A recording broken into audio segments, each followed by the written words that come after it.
नमस्कार, जम्मू कश्मीर की खास खबरों में आपका स्वागत है। मैं हूं आपके साथ साहिल केरनी। चलिए शुरुआत करते हैं बुलेटिन की।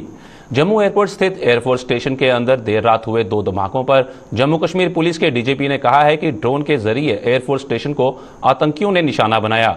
सूत्रों के मुताबिक ये हमला आतंकवादी संगठन लश्कर की ओर से करवाया गया। डीजीपी ने कहा कि धमाकों को अंजाम देने वाले सीमा के अंदर मौजूद हैं और इस घटना की साजिश सीमा पार रची गई। बताते चलें कि जम्मू एयरफोर्स स्टेशन पर पहला धमाका रात 1:37 पर हुआ और दूसरा धमाका ठीक 5 मिनट बाद 1:42 पर। हालांकि इन धमाकों में कोई नुकसान नहीं हुआ है। यह भी बताते चलें कि इस मामले में एफआईआर दर्ज कर एनआईए अपनी कार्रवाई कर रही है।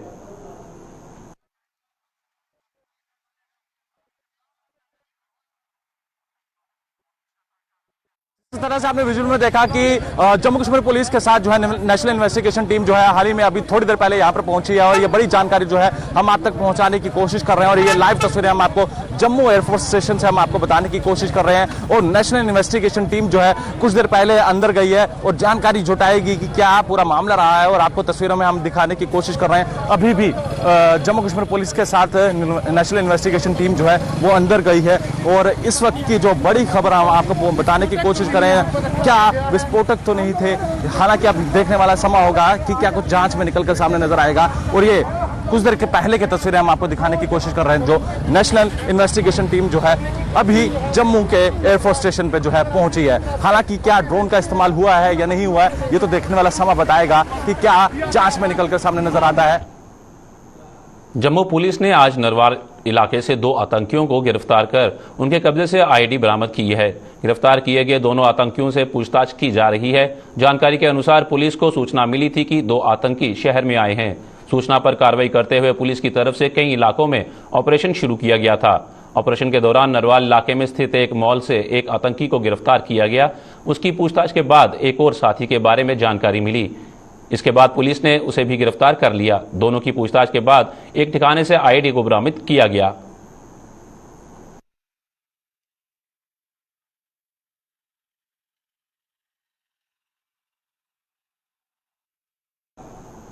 एयरफोर्स स्टेशन पर हुए धमाकों और नरवाल में मिली आईडी के बाद जम्मू में पुलिस अलर्ट हो गई है। जम्मू में पुलिस द्वारा जगह जगह पर नाके लगाकर हर आने जाने वाले पर नजर रखी जा रही है। पुलिस द्वारा इन नाकों पर वाहनों की जांच की जा रही है।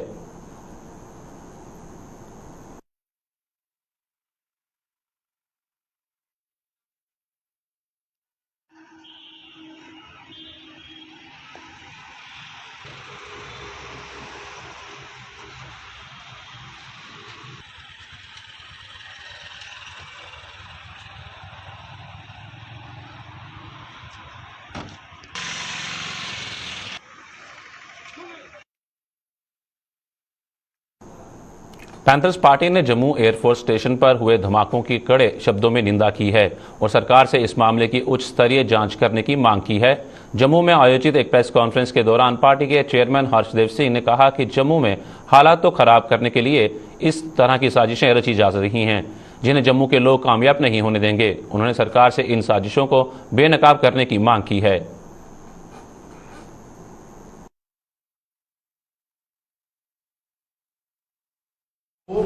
दहलाने की एक साजिश की जा रही है जो किसी भी कीमत पर बर्दाश्त नहीं किया जाएगा। जम्मू में अमन और शांति के माहौल को हम खराब नहीं होने देंगे। यहां के भाईचारे को किसी भी कीमत पर ठेस नहीं लगने देंगे।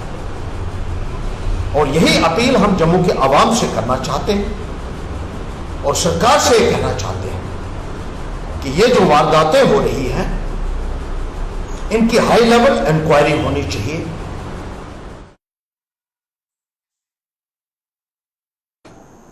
भारत रक्षा मंच जम्मू कश्मीर इकाई ने सरकार से रोहिंग्या और बांग्लादेशी नागरिकों को जम्मू से जल्द निकालने की मांग की है।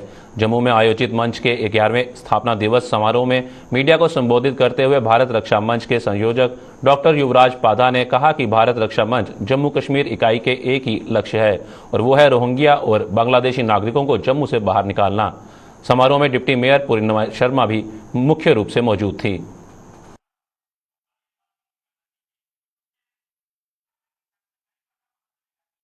सिर्फ एक लक्ष्य को लेकर के निकली थी कि रोहिंग्या को और बांग्लादेशी के घुसपैठियों को यहाँ से निकाल दो, जो हमारे राशन पर, हमारे इस खर्चे पर यहाँ पड़ रहे हैं, जिनको वीआईपी सारा ट्रीटमेंट मिल रहा था, ऐसे लोगों को जल्द अज जल्द यहाँ से निकाला जाए, ताकि हमारी वो डेमोग्राफी को ख़राब ना करें, और जो वो अपने साथ विध्वंस की सामग्री बनाने में माहिर हैं, ये लेके आए हुए हैं, जहाँ वो किसी का बहुत सहारा बनते हैं, किराए के टट्टू बन जाते हैं, 10-20 रुपये के लिए वो अपनी बम शम उड़ाने के लिए जो अपना कार्यक्रम करते हैं, ऐसी चीज़ें, ऐसी गतिविधियों पर जो है तो अंकुश लगाना चाहिए, उनको जल्दी से जल्दी फौरन फौरी यहाँ से भगाना चाहिए।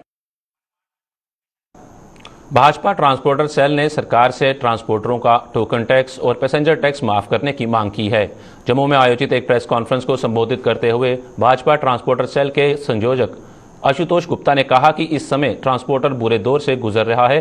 कोरोना महामारी के चलते पिछले 2 वर्षों से उनकी गाड़ियां खड़ी हैं, जिसके कारण ट्रांसपोर्टर भारी आर्थिक तंगी के दौर से गुजर रहा है। उन्होंने टैक्स माफ और विशेष पैकेज के साथ साथ अमरनाथ यात्रा को भी शुरू करने की मांग की है।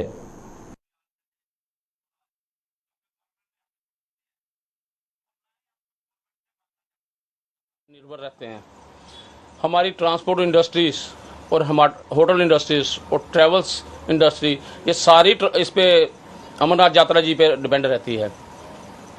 3 साल से कंटिन्यूसली 3 साल से ये यात्रा नहीं हो रही है।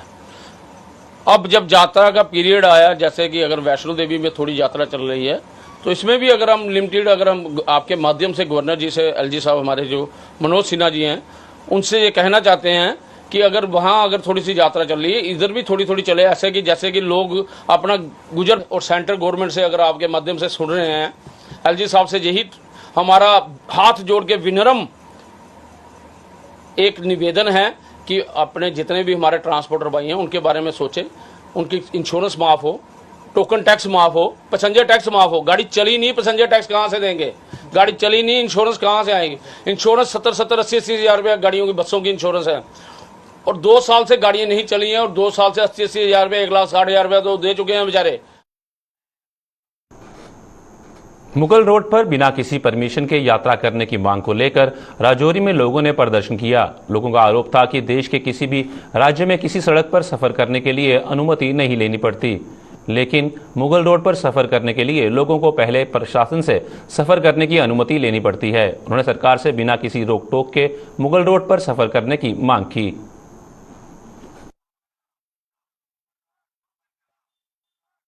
अगर ये मुगल रोड बनी है, हमारे लोगों के लिए बनी है, तो कहीं भी हमारे मुल्क में जाओ, जो हमारा मुल्क है, एक बहुत बड़ा जमहूरियत वाला मुल्क है हमारा हिंदुस्तान जो मुल्क है, और किसी भी स्टेट में आप जाओगे, किसी भी शहर में जाओगे, आपको परमिशन की कहीं जरूरत नहीं पड़ती।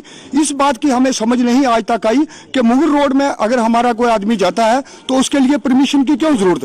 एक चीज तो मैं आप और बता दूं कि वहां पे कश्मीर में एक हमारा सोरा हॉस्पिटल है, जहां पे मैक्सिमम लोगों का आना जाना है, जो हमारे बीमार लोग होते हैं, या तो सोरा हॉस्पिटल में जाते हैं कश्मीर में, या तो कहीं दिल्ली में जाते हैं, तो उसके लिए भी हमें परमिशन चाहिए। हॉस्पिटल में जाने के लिए भी, लोगों की जानें बचाने के लिए भी हमें मुगल रोड में जाने के लिए परमिशन चाहिए। हम एलजी साहब से एक रिक्वेस्ट करेंगे कि जो ये मुगल रोड है, इसको जल्द अज जल्द खोला जाए। हमारी गवर्नमेंट से एक रिक्वेस्ट है कि मुगल रोड पे खरबों रुपए हमारी गवर्नमेंट ने खर्चे हैं, तो हमारी एक रिक्वेस्ट रहेगी कि मुगल रोड को जल्द अज जल्द खोला जाए। और सरकार द्वारा जम्मू कश्मीर में विकास के नए युग के शुरू होने के लगातार दावे किए जाते हैं। सरकार के इन दावों में कितनी सच्चाई है, इसकी पोल खोल रहे हैं जिला रामबन के नीरा के लोग, जहां विकास कार्य ही लोगों के लिए जी का जंजाल साबित हो रहे हैं।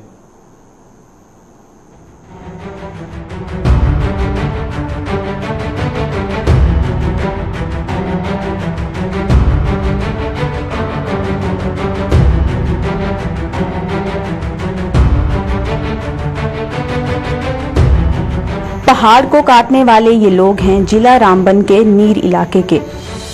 ये लोग किसी सरकारी परियोजना पर मजदूरी नहीं कर रहे हैं, बल्कि ये काम इन लोगों से इनकी मजबूरी करवा रही है, वो भी बिना किसी पैसे के। खुदाई कर रहे ये लोग अपने लिए पैदल चलने के लिए रास्ते तैयार कर रहे हैं। इन लोगों की माने तो इनके इलाके का रास्ता जम्मू श्रीनगर नेशनल हाईवे के विस्तारीकरण के दौरान काट दिया गया था और फिर उसे दोबारा नहीं बनाया गया। जो है हम खुद गांव वाले कर रहे हैं। ये गैमन इंडिया के द्वारा हमारा जो था रास्ता काट दिया गया था 3 साल पहले उन्होंने कहा था कि जब कटिंग की थी कि हम आपको रास्ता बना के देंगे। नेशनल हाईवे के विस्तारीकरण की भेंट रास्ता चढ़ जाने के बाद 3 पंचायतों के करीब 12 गांव के लोग पिछले 3 सालों से कई दिक्कतों का सामना कर रहे हैं। छात्र वर्ग हो या फिर बीमार, अपने अपने गांव से सड़क तक पहुंचने में सबको नाकों चने चबाने पड़ रहे हैं। रास्ते के माध्यम से हम ऊपर मुलमुला, नेरा, पल्ली, डमोत वगैरह 10 से 12 गांव आते हैं। 3 पंचायत पड़ती हैं। रास्ता हमारा एक ही है, रोड दूर है। स्कूल आना बच्चों को, किसी ने ट्यूशन आना, किसी ने बाजार आना, काम आना, रास्ता हमारा एक ही बचा था। इन लोगों के मुताबिक 3 साल पहले नेशनल हाईवे का विस्तारीकरण कर रही निर्माण एजेंसी ने ये कहते हुए उनका रास्ता काट दिया था कि हाईवे के विस्तारीकरण के साथ साथ उनके लिए नए रास्ते का निर्माण कर देंगे। लेकिन 3 साल बीत जाने के बाद भी ना तो निर्माण एजेंसी ने अपना वादा पूरा किया और ना ही प्रशासन ने इस पर कोई कदम उठाया। बार बार निर्माण एजेंसी और स्थानीय प्रशासन के समक्ष गुहार लगाने के बाद भी किसी ने उनके रास्ता को तैयार नहीं किया, जिससे मजबूर होकर उन्हें खुद रास्ता और तैयार करने को मजबूर होना पड़ा। एडमिनिस्ट्रेशन के पास गए, 2 से 3 बार गए, नहीं किया। गैमन के पास गए, 2 से 3 बार किए, उन्होंने भी नहीं काम किया ये। तो इसलिए आज हम खुद गांव वालों ने इकट्ठा होकर काम खुद से शुरू करना किया है। बिना रास्ते के पिछले 3 वर्षों से नीरा इलाके के ये लोग किस कदर परेशान होंगे, इसकी कहानी ये तस्वीरें बयां कर रही हैं। अपनी इस परेशानी को दूर करने के लिए ये लोग अपना सारा काम धंधा छोड़कर इस पहाड़ को काटने में जुटे हुए हैं, ताकि उनके बच्चों, बुजुर्गों और बीमारों को पैदल चलने के लिए रास्ता तैयार हो सके।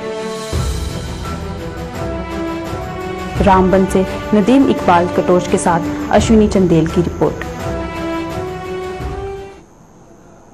जम्मू कश्मीर को राज्य का दर्जा देने की मांग को लेकर आज भगवती नगर में डोगरा यूथ द्वारा प्रदर्शन किया गया। प्रदर्शन कर रहे डोगरा यूथ के सदस्यों ने भाजपा के स्थानीय नेताओं पर निशाना साधते हुए कहा कि उन्हें उम्मीद थी कि ये लोग ऑल पार्टी मीटिंग में जम्मू कश्मीर के राज्य के दर्जे की बहाली की बात रखेंगे, लेकिन इनमें से किसी ने भी इस मुद्दे को बैठक में नहीं उठाया।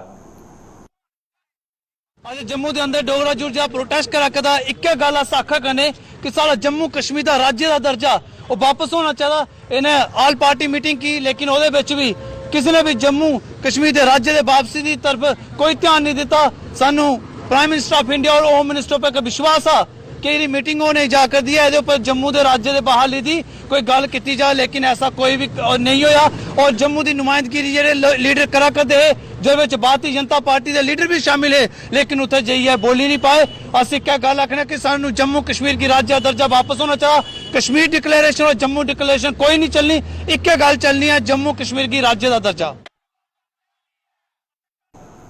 कोरोना काल में जहां सारे धार्मिक स्थल खाली पड़े हुए थे, वहीं अब कोरोना मामलों में कमी आने पर धार्मिक स्थलों पर चहल पहल बढ़ने लगी है। श्री माता वैष्णो देवी की यात्रा में भी एक बार फिर बढ़ोतरी होती नजर आ रही है। रोजाना 5000 से 6000 श्रद्धालु मां के दर्शनों के लिए कटरा में पहुंच रहे हैं, परंतु जिला प्रशासन के द्वारा नगर कटरा की सभी दुकानों को 7:30 बजे बंद करने के आदेश दिए हैं, जिस कारण दुकानदारों ने काफी ज्यादा नाराजगी नजर आ रही है।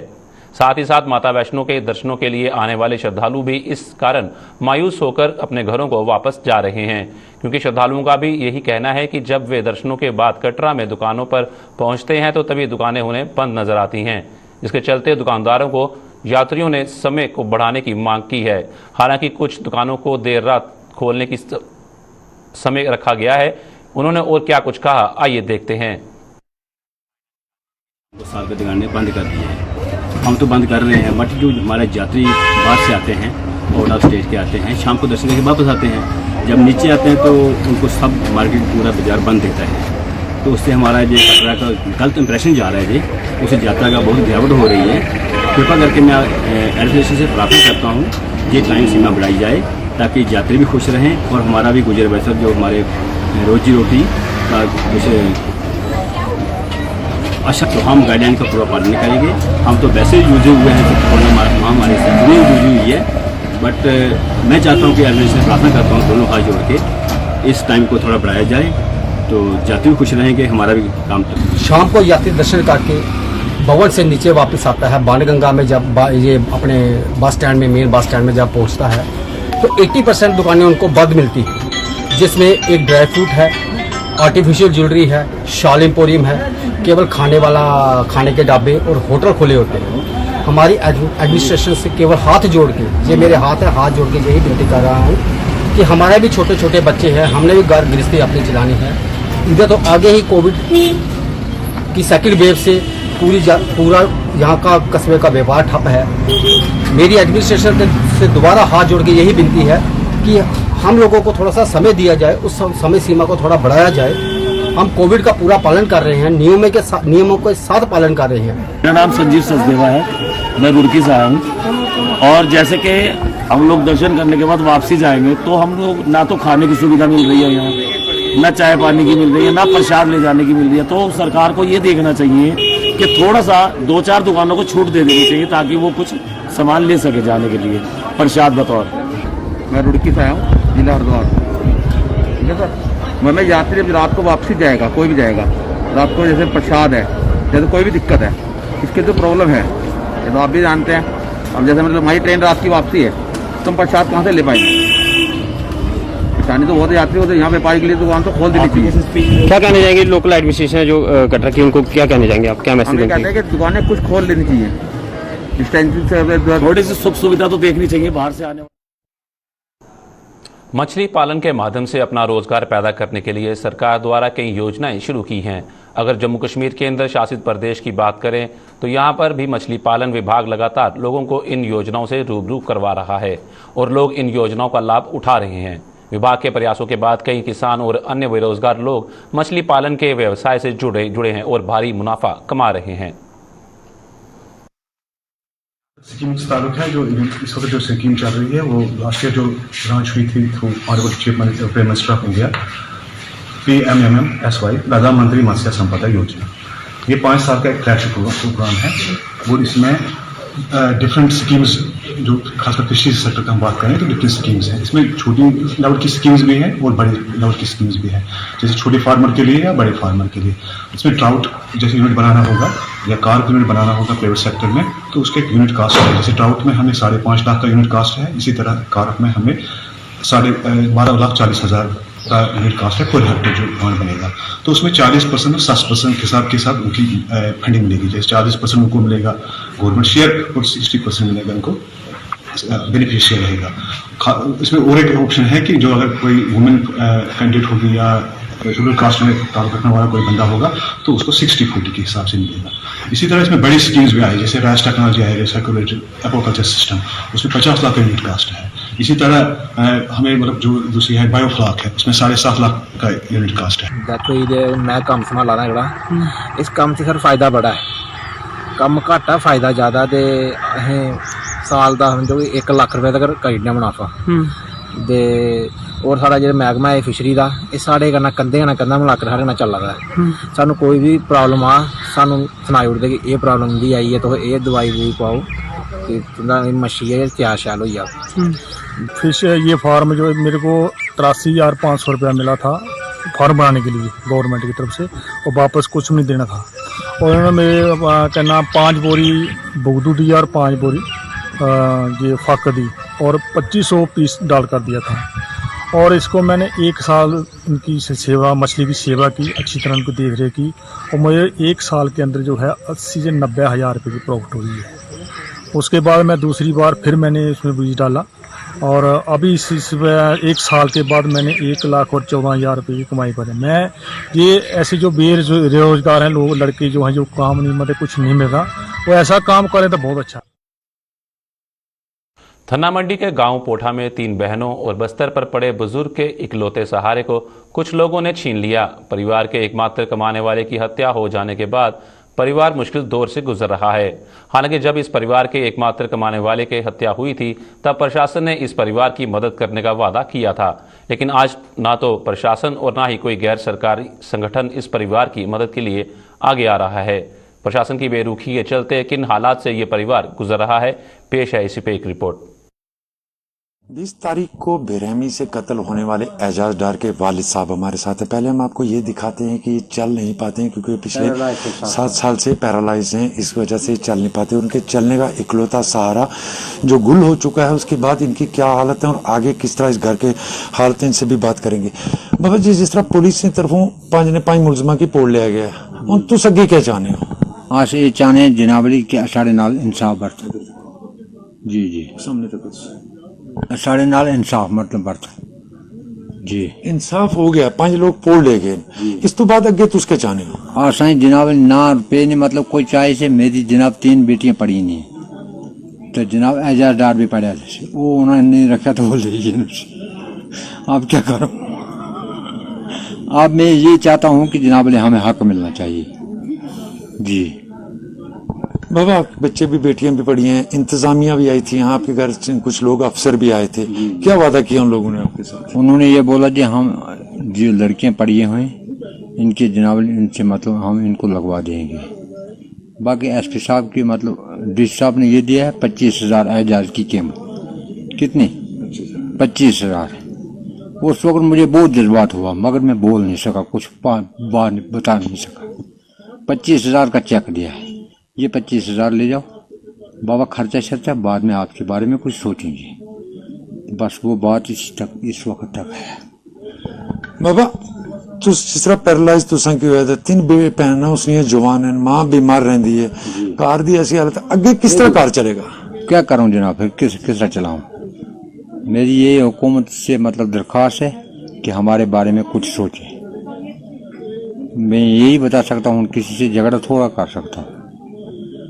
2 घोड़े रखे हुए थे एजाज डार ने जनाब, रात के 3 बजे जाता था, रेता बजरी उठाकर 8-9 बजे वापस आता था। 8-9 बजे से जनाब 9-10 बजे 1,000-1,100 रुपये लाता था और बहनों को भी देता था, हमें भी खर्चा देता था दवाई के लिए। हम दवाई इस वक्त भी खाते हैं, मदर भी खाती है उसकी। हर महीने में जनाब तकरीबन माँ का खर्चा उसका 10-12 हज़ार रुपया है दवाई की। उनको ये मतलब नहीं मैडम काम नहीं करता। डॉक्टर शोकर चौधरी से दवाई लाते हैं जम्मू से।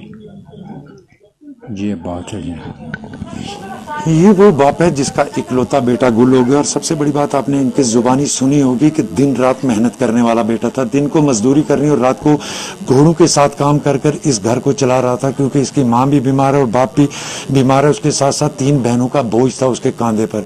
मगर वो कत्ल के बाद आज इस घर के हालत हम आपको दिखा रहे हैं, क्योंकि इंतजामिया की टीमें भी जरूर यहाँ पहुंची और इनकी जुबानी आपने सुना होगा कि इंतजामिया की तरफ से 25,000 रुपये का एक चेक दिया गया और साथ में यकीन दहानी करवाई गई है कि इनकी बेटियां पढ़ी लिखी हैं तो उनको आगे जरूर सरकारी नौकरी में लाया जाएगा। मगर ये आने वाला वक्त बताएगा। मगर इंतजामिया को चाहिए इस घर का चूल्हा जलाने के लिए जल्द से जल्द कोई कदम उठाए, ताकि इस घर का चूल्हा भी जलता रहे और ये माँ बाप भी आगे की जिंदगी पुरअमन तरीके से गुजार कर सके।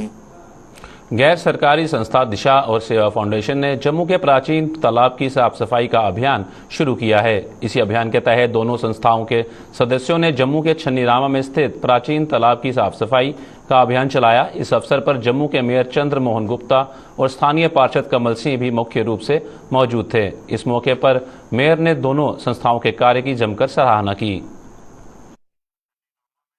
ये जो तालाब का नाम प्राचीन नाम है, चीखी तालाब के नाम से जाना जाता है, जहां आज एक बहुत अच्छा काम, जिसको मैं कहूँगा पूरे देश में इस तालाब को साफ कर रही है ये दिशा ऑर्गेनाइजेशंस हैं। नौजवान बच्चे हैं, पढ़े लिखे बच्चे हैं, इनमें डॉक्टर हैं, इंजीनियर्स हैं, अलग अलग विभागों में काम करते हुए आज इस तालाब को इन्होंने साफ किया। इस तरह कई तालाब इन्होंने साफ किए हैं और स्वच्छता की तरफ ये लोग चल रहे हैं। मैं देख के हैरान रहता हूँ जब ये तवी के किनारे या और कहीं ये बच्चे दिन को धूप में भी ये लगे रहते हैं। जो इनके ऑर्गेनाइजर हैं, क्या उनमें प्रेरणा है, क्या विचार लेके वो चल रहे हैं। जिस तरह इस तालाब को इन्होंने साफ किया, जो टेक्नोलॉजी यूज की है, ये कोई बाहर की नहीं, ये अपने घर की, मैं कहूँगा ये स्वदेशी टेक्नोलॉजी खुद इन्होंने विकसित करके इस तालाब को जितना इसका ऊपर का गार्बेज था। हम दिशा वॉलंटियर ऑर्गेनाइजेशन के काफ़ी वॉलंटियर्स हैं जो यहाँ पे तालाब की सफाई करने के लिए हैं, और सेवा फाउंडेशन है हमारे विकास जी की, तो इनके भी वॉलंटियर यहाँ पे आए हुए हैं। आप जैसे पीछे देख सकते हैं कि हमने एक नई टेक्निक निकाली है जिससे हम बॉटल्स के ज़रिए उसको बाहर निकलता है जो भी कचरा है हमारा। तो मेरा लोगों से यही एक संदेश है लोगों के लिए कि आप अपने घर से ही कचरा बाहर ना जाने दीजिए, कि जो मिक्स होकर आप पूरा सेग्रीगेट करिए, उसे ना तालाब में फेंकिए ना किसी में। प्रॉपर एक जो प्लास्टिक है वो प्लास्टिक में जाओ, जो वेट वेस्ट है वो वेट में। जम्मू के वार्ड नंबर 75 संग्रामपुर के लोगों ने सरकार पर अनदेखी का आरोप लगाया है। स्थानीय लोगों ने आरोप है कि जम्मू नगर निगम की अनदेखी के कारण वार्ड में गंदगी फैली हुई है और सड़कों के किनारे बड़ी बड़ी झाड़ियां उगाई हैं। इन लोगों के मुताबिक सड़कों के किनारे उगी इन झाड़ियों से हादसे का अंदेशा बना हुआ है। इन लोगों ने जम्मू नगर निगम से इन झाड़ियों को कटने और सड़कों की साफ सफाई की मांग की है ताकि लोग किसी बड़े हादसे का शिकार होने से बच सकें। जो रोड जो म्यूनसिपलिटी में आया है संग्रामपुर 75 नंबर वार्ड में, इधर बहुत बड़ी बड़ी झाड़ियाँ हो गई हैं। तो ये म्यूनसिपलिटी वाले आते हैं, वैसे थोड़ा ये सफाई करते हैं, बस चले जाते हैं। तो कहने का ये मतलब है कि जो इतनी झाड़ियाँ, ये रोड जो है इतनी झाड़ियाँ हो गई हैं तो रोड का मिलता नहीं है, वो एक्सीडेंट होने का भी खतरा रहता है। तो कहने का ये मतलब है कि ये भी झाड़ियाँ हुई हैं, थोड़ी आप म्यूनसिपलिटी आकर थोड़ा सफा मतलब ये झाड़ियाँ जुड़ियाँ जो है सब सफाई करें, तो जो भी मतलब एक्सीडेंट का जो खतरा रहता है वो ना हो। ये साढ़े मारे परेशानी ये बनती है कि नवे रोड जेडे बने इधर सफाई नहीं करते हैं। भंग इन्नी बड़ी हुई दी है कि गड्डी मतलब आवे कोई मोड़ है पर एक्सीडेंट का खतरा। भंग इन्नी ज़्यादा हुई दी है कि जिहदे विच रोड लभदा ही नहीं है। सफाई करने आउंदे 1 महीने बाद आउंदे 100 रुपया मंगते जी, 100 रुपया कड्ढो जी। सफाई बिल्कुल नहीं है, कोई आउंदा ही नहीं है सफाई करने। मैं कोई महीना हो कोई बंदा नहीं लभ्या। उनसा नहीं है कि सफाई होनी चाहिए, भंग भुंग साफ होनी चाहिए। माना नवा रोड जेडे बने दे इधर सफाई करनी चाहिए, कोई आउंदा ही नहीं है, कोई सुनता ही नहीं है। जम्मू कश्मीर से जुड़ी खास खबरों में फिलहाल इतना ही। दीजिए इजाजत, नमस्कार।